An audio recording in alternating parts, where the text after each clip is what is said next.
अस्सलाम वालेकुम फ्रेंड्स। सर्दियों के आते ही हमें मार्केट में संघाड़े देखने को मिलते हैं। महंगे होने की वजह से कुछ लोग इन्हें कच्चे खरीद के घर में खुद बॉईल करके खाना पसंद करते हैं, लेकिन प्रॉब्लम वहां पे आती है जब घर में बॉईल करने के बाद वो बाजारी संघाड़ों जैसे नहीं बनते। घर में बॉईल करने से या तो वो ज्यादा बॉईल हो जाते हैं या उनमें पानी भर जाता है। दूसरे लफ्जों में हम जिन्हें पानी वाले संघाड़े कहते हैं, बॉईल करने के बाद वो उस टाइप के बन जाते हैं। कच्चे संघाड़े लेते वक्त भी इस बात को ध्यान में रखना चाहिए कि बिल्कुल छोटे छोटे और नरम संघाड़े बिल्कुल ना हो। कच्चे संघाड़े भी देख कर लेने चाहिए, क्योंकि ये जोड़ों में तालाबों में उगने वाली चीज है, इसलिए एक दफा इसे धोना बहुत जरूरी है। उर्दू में इसे संघाड़ा, इंग्लिश में इसे वाटर चेस्टनट कहते हैं। जोड़ों और तालाबों में पाया जाता है। सीजनल है, सर्दी के आगाज में आता है और कुछ देर के लिए ही रहता है। इसकी खूबियों की बात करें तो स्पेशली सर्दी की खांसी के लिए बहुत अच्छा है, यरकान के लिए फायदेमंद है, हाई ब्लड प्रेशर में भी फायदा देता है, खून को साफ करता है, इसलिए स्किन डिजीजेस और चेहरे के कील मुहासों के लिए बेहतरीन है। इसमें विटामिन ई की भरपूर मिकदार होने की वजह से बालों की ग्रोथ और इनकी चमक के लिए बहुत अच्छा है, और इसके साथ साथ जख्मों के लिए कुदरती एंटीबायोटिक का काम भी करता है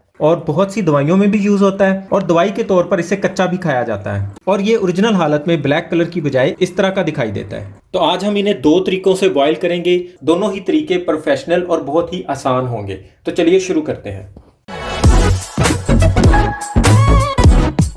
तो फ्रेंड्स, पहले तरीके में हम इन्हें कुकर में बॉईल करेंगे। 1 किलो संघाड़ों के लिए हम 2 गिलास पानी लेंगे और इस कुकर में डाल देंगे। घर में से इस तरह का कोई बर्तन ले लेंगे जो जाली टाइप का हो, तो हम उसे इसके अंदर इस तरह फिक्स कर देंगे। ऊपर से हम ये संघाड़े इसके अंदर डाल देंगे। हम इन्हें पानी में डिप बिल्कुल भी नहीं करेंगे, ये अब स्टीम के अंदर पकेंगे। अगर आप बेचने के लिए बॉईल कर रहे हैं तो प्रोफेशनल लोग इसमें पीले रंग की एक चीज ऐड करते हैं जिसे वो मसाला बोलते हैं। और अगर आप मार्केट से परचेज करना चाहें तो आप काई कह के मार्केट से किसी भी पंसार के स्टोर से ले सकते हैं, वो बहुत ही सस्ती मिलती है। उस मसाले से इन संघाड़ों का कलर ब्लैक हो जाता है। दूसरी सूरत में आप फूड कलर ले सकते हैं तो भी संघाड़े प्योर ब्लैक कलर के हो जाते हैं और दिखने में खूबसूरत लगते हैं और सारे एक जैसे लगते हैं। इसके बाद हम एक ग्लास में बिल्कुल थोड़ा सा पानी लेंगे, उसमें 2 चम्मच नमक डाल देंगे, मिक्स कर लेंगे और फिर इस पानी को संघाड़ों के ऊपर डाल देंगे।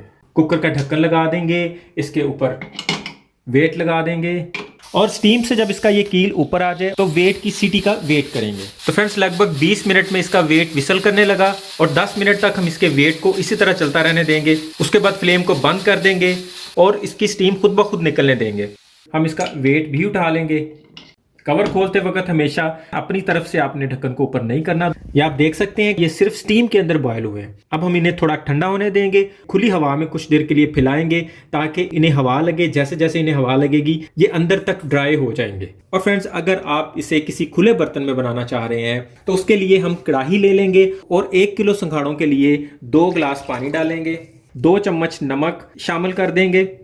इन संघाड़ों को इस पानी में डिप कर देंगे, साइडों पे इस तरह फैला देंगे। ये 1 किलो संघाड़े हैं, इनमें आप देख सकते हैं कि इस वक्त पानी कितना है। पानी बिल्कुल कम यूज़ करना है, ज़्यादा पानी नहीं यूज़ करना। और अगर आपके पास कढ़ाई का ढक्कन है तो हम एक रुमाल लेंगे और उस रुमाल को ढक्कन पे लपेट लेंगे। और अगर इस कढ़ाई का ढक्कन नहीं है तो इस रुमाल को हम इस जगह पे कढ़ाई के अंदर इस तरह सेट कर लेंगे और इसके बाद इसके ऊपर कोई भी ढक्कन देके, जो बेशक इसका ना भी हो, इसके ऊपर ढक्कन देके तो इसके ऊपर हम वजन रख देंगे। लेकिन हमारे पास कढ़ाई का कवर है, हम इस रुमाल को इसके कवर के ऊपर लपेट लेंगे और इसके ऊपर इसे कवर कर देंगे जिस तरह चावलों को दम देते हैं। अब ये कवर हो गया। अब भी हम इसके ऊपर वेट दे देंगे ताकि स्टीम बिल्कुल भी बाहर ना निकले और इसे हम आग के ऊपर 20 मिनट तक के लिए रख देंगे।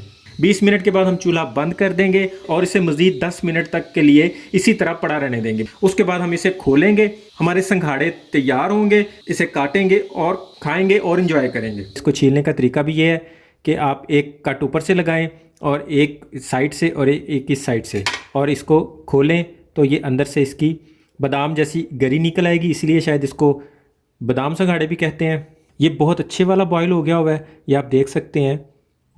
ये चेक करें, ये बिल्कुल इसके अंदर पानी नहीं गया, खुशबू भी बहुत प्यारी आ रही है। आप अगर चाट मसाला पसंद करें तो चाट मसाले के साथ भी खा सकते हैं, लेकिन मोस्टली इसे काले नमक के साथ खाया जाता है। मुझे संघाड़े और शकरकंदी बहुत पसंद है। मैं इसे खुद घर में बनाता हूँ, पकाता हूँ और बहुत मजे से खाता हूँ। तो सोचा मैं अपना ये वाला एक्सपीरियंस भी आपके साथ शेयर कर लूँ। इंशाल्लाह नेक्स्ट वीडियो में मैं आपको शकरकंदी को प्रोफेशनल तरीके से बॉयल करने का तरीका भी बताऊंगा, जिसमें स्टीम और कोयले वाली शकरकंदी दोनों शामिल होंगी। उम्मीद है आज की वीडियो भी आपको बहुत अच्छी लगी होगी। वीडियो को लाइक, शेयर और चैनल को सब्सक्राइब करना मत भूलिएगा। अपना और अपनों का ख्याल रखिएगा। बहुत बहुत शुक्रिया। अल्लाह हाफिज।